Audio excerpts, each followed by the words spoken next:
This is the third Oceans Day at a COP, and this is the first time that we've really had, actually it's a multiple day Oceans Day, and for the last 3 days the informal section, the climate generations area has been full of ocean science.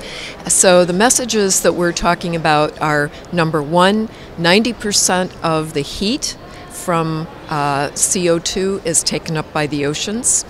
30% of the CO2 itself is taken up by the oceans. The oceans, as a result of this, are warming substantially. They're also becoming more acid. We've heard about ocean acidification. And third, there are many areas in the ocean in which the amount of oxygen is decreasing. So as we say, they're becoming hot, sour, and deoxygenated. So these are huge impacts on an ocean that provides so much to the world. So right now, half of the world's population depends on artisanal fishing from the ocean, seafood from the ocean. Many of the developing countries, of course, depend on seafood from the ocean. Our coastal zones are very, very important economically, ports, tourism, etc.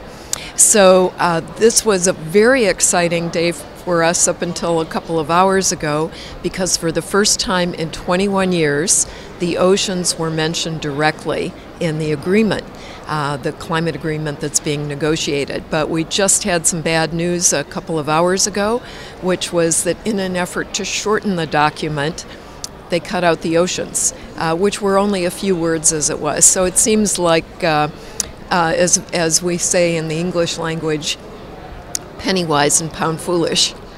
Yeah, so I mean, it's all part of the COP roller coaster, isn't it? Everybody's, pet subjects kind of go in the text and out of the text. But what difference would it make to the oceans having some words in a UN deal? I think that it's very important because it recognizes the role that the oceans play and the impact of not paying attention to that. So for example, if we talk about a goal of 2 degrees centigrade for the atmosphere, we haven't said anything about what will work for the oceans, what's safe, what's not safe.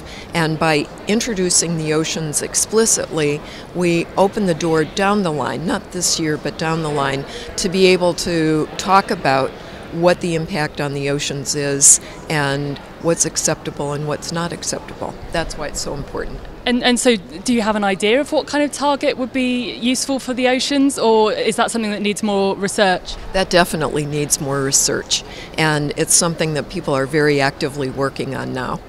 Okay, not least at your institute. That's right. Okay. Absolutely.